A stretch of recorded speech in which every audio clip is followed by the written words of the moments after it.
ये question permutation and combination पर based एक मॉडरेट लेवल का क्वेश्चन है। The number of ways of distributing 20 identical balloons among 4 children such that each child gets some balloons but no child gets an odd number of balloons is। जब हम इसके standard variation के बारे में बात करते हैं तो उसमें नॉर्मली क्या होता है कि मान लीजिए हमारे पास में 10 आइडेंटिकल आइटम्स हैं और इन आइटम्स को हमें से 3 पर्सन्स में डिवाइड करना है, ए बी एंड सी में। अब यहाँ पर दो केसेस जनरली आते हैं हमारे सामने। एक केस जब जीरो अलाउड है, दैट मीन्स हम ये 10 के 10 आइडेंटिकल आइटम्स किसी एक पर्सन को दे सकते हैं और बाकी दो को कुछ भी ना दें। और दूसरा केस होता है जहां पर हमें कम से कम एक आर्टिकल तो हर एक पर्सन को देना ही पड़ता है। इन दोनों क्वेश्चन को सॉल्व करने के लिए तो अलग अलग फॉर्मूले हैं। अगर आप फॉर्मूलों को याद रखेंगे तो थोड़ा इजी रहेगा, वरना हर बार आपको कंसेप्ट की डेप्थ में जाना पड़ता है। जब जीरो अलाउ होता है तो हमारा फॉर्मूला होता है n plus r minus one C r minus one. ये वो केस है जब जीरो परमिसिबल है। हो सकता है हम 10 के 10 आर्टिकल्स किसी एक पर्सन को दे दें, और जब मिनिमम एक किसी को देना ही है तो हमारा फॉर्मूला होता है n minus one C r minus one. यहाँ n रिप्रेजेंट कर रहा है नंबर ऑफ आइडेंटिकल आर्टिकल्स को और r रिप्रेजेंट कर रहा है नंबर ऑफ पर्सन्स को जिनमें आपको उन आर्टिकल्स को डिवाइड करना है या डिस्ट्रीब्यूट करना है। ओके ना, क्योंकि यहाँ पर हमें कहा गया है कि हर एक चाइल्ड को कम से कम एक बलून तो मिलना ही चाहिए, तो ये वाला फॉर्मूला तो फिलहाल हमारे काम का नहीं होगा। लेकिन इस क्वेश्चन में छोटा सा करेक्शन भी है।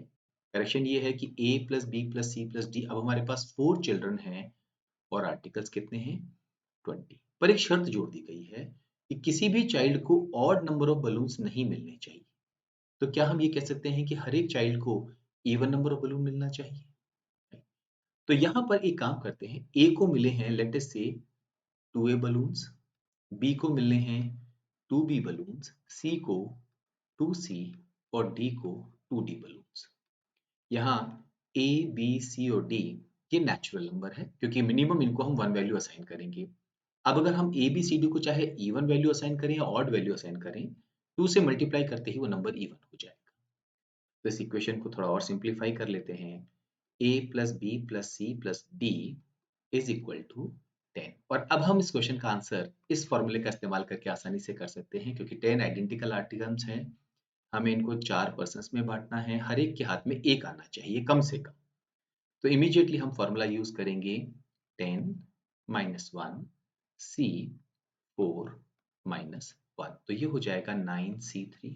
अच्छा, इसको सॉल्व करना बड़ा आसान है, नीचे 3 लिखा हुआ है तो हम एक काम करते हैं, नीचे लिखेंगे 1 2 एंड 3, और नीचे 3 टर्म्स हैं तो ऊपर भी 3 टर्म्स लेनी होगी बट रिड्यूसिंग वे में।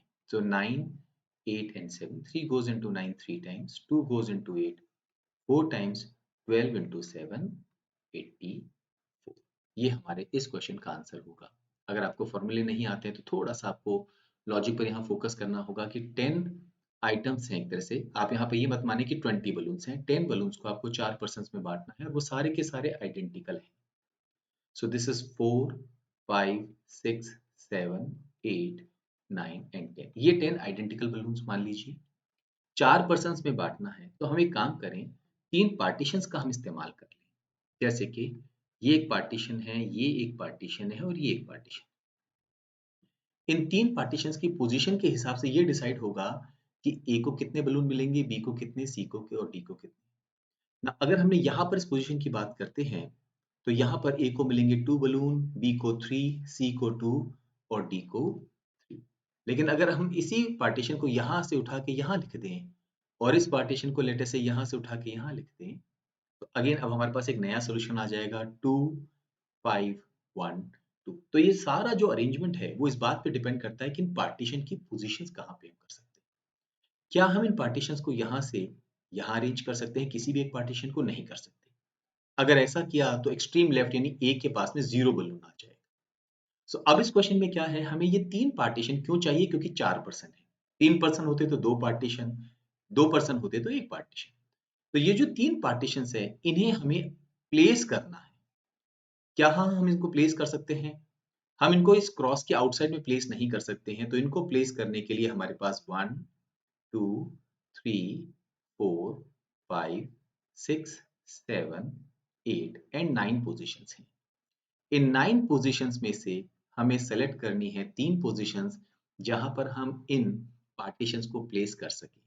और यही हमारे इस क्वेश्चन का आंसर है, क्योंकि ये पार्टीशंस बिल्कुल आइडेंटिकल है। ये सिर्फ कंसेप्ट को समझने के लिए मैंने आपको बताए हैं। तो आप चाहे फॉर्मूला यूज करें, चाहे आप लॉजिक पे चलें। फॉर्मूला मैं रिकमेंड करूंगा क्योंकि स्टैंडर्ड फॉर्मूला है और बहुत सारे एग्जाम्स में इस पर्टिकुलर पैटर्न पे क्वेश्चंस पूछे गए हैं पास्ट में भी, और उम्मीद करता हूं कि फ्यूचर में भी पूछे जाएंगे।